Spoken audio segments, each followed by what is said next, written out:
Student Revanth అయిండట. ఇగో పుస్తకాలు బట్టి చదువుకుంటున్నాడట యూనివర్సిటీలో. ఏముంటుంది ఇది? పుస్తకాలు చేతబట్టి హార్వర్డ్ యూనివర్సిటీకి క్లాసులకు పోతున్నాడట సార్. ఎవరు? రేవంత్ సార్.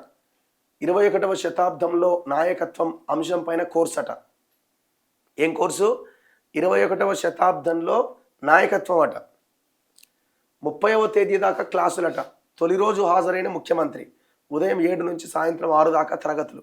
2వ తేదీన రాష్ట్రానికి రేవంత్ రెడ్డి హార్వర్డ్ నుంచి సర్టిఫికేట్ అందుకోబోతున్న తొలి ముఖ్యమంత్రిగా రికార్డట. చదువు జరా.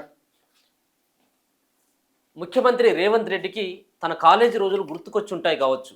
కారణం, ఆయన మళ్ళీ కాలేజ్ విద్యార్థిగా మారారు. అది అమెరికాలోని ప్రఖ్యాత హార్వర్డ్ విశ్వవిద్యాలయం స్టూడెంట్గా. చక్కగా మెడలో ఐడి కార్డు వేసుకొని పుస్తకాలు చేతపట్టి సోమవారం పొద్దున్నే భారీగా కురుస్తున్న మంచు మధ్య వణికించే చలిలో హార్వర్డ్ పరిధిలోని మసాచుసెట్స్లోని కెనడీ స్కూల్కు వెళ్ళిండట. అక్కడ ఎగ్జిక్యూటివ్ ఎడ్యుకేషన్ కార్యక్రమానికి హాజరయ్యారు. అప్పట్లో ఫైన్ ఆర్ట్స్ విద్యార్థిగా 3 ఏళ్ల పాటు హైదరాబాద్ జేఎన్టీయూలో తరగతులకు హాజరైన రేవంత్ ఇప్పుడు సీఎం హోదాలో రోజుల వ్యవధిలోనే హార్వర్డ్ నుంచి సర్టిఫికేట్ కోర్సు పూర్తి చేయనున్నారు.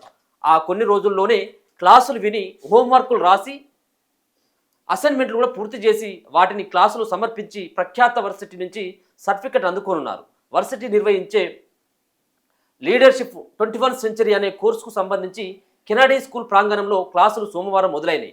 ఈ క్లాసులకు 30 తేదీ వరకు కూడా జరగబోతా ఉన్నాయి. ఈ కోర్సు కోసం 5 ఖండాల నుంచి 20 దేశాల ప్రతినిధులు హాజరైనట. వీరితో కలిసి రేవంత్ రెడ్డి కూడా నిన్న హార్వర్డ్ యూనివర్సిటీ కెనడీ స్కూల్ ప్రాంగణంలో పుస్తకాలు పట్టుకొని ఇప్పుడు 21వ శతాబ్దంలో నాయకత్వం.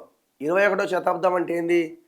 2001 నుంచి 2100వ సంవత్సరాన్ని 21వ శతాబ్దం అంటారు. 1వ శతాబ్దం అంటే 1 నుంచి 100. 20వ శతాబ్దం అంటే 1901 నుంచి 2000. 21వ శతాబ్దం అంటే 2001 నుంచి 2100. సో అందుకే మనం ఇప్పుడు 2026లో ఉన్నామంటే మనం 21వ శతాబ్దంలో ఉన్నాం.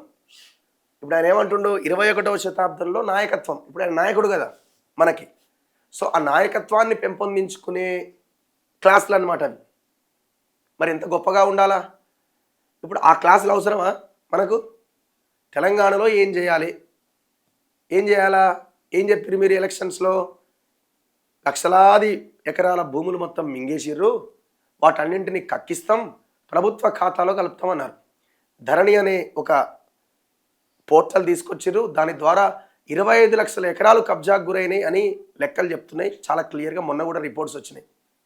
మీరు భూభారతి తీసుకొచ్చారు. మరి ఆ 25 లక్షల ఎకరాల భూమి ఏమైంది? ఇప్పుడు ఆ 25 లక్షల ఎకరాల భూమి వెనక్కి తీసుకురావడానికి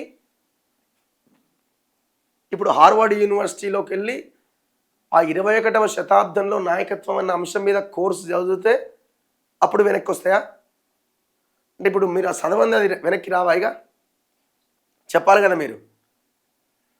మీరు ఇచ్చినటువంటి హామీలు ఎన్ని ఉన్నాయి? చాలా హామీలు ఉన్నాయి. మరి అవన్నీ హామీలు నెరవేరాలంటే మీరు ఆ 21వ శతాబ్దంలో నాయకత్వం అన్న కోర్సు చదివితేనే అవన్నీ హామీలు నెరవేరుతాయా? దయచేసి సమాధానం చెప్పండి సార్, మాకు అర్థమైతలేదు. ఇప్పుడు ఇదంతా ఈవెంట్ తప్ప ఏముంది అందులో? పెద్ద ఏముంది అందులో? నాయకుడు అనేవాడు ఈ హార్వర్డ్లో చదివినా ఏం చదివినా ఫస్ట్ మైండ్ ఉండాలా, మనసు ఉండాలా. ప్రజలకు నేను మంచి చెయ్యాలి అనే ఒక ఆలోచన, ఒక భావన మీలో కనుక ఉంటే ఏ యూనివర్సిటీకి పోయి ఏడబోయి ఏం డ్రామాలు చేయాల్సిన అక్కర్లేదు. మీరు ఆ సమయాన్ని ప్రజల మధ్యలో ఇంకా కేటాయిస్తే ఇంకా ఒక 4 మంచి పనులు జరిగే అవకాశం ఉంటుంది.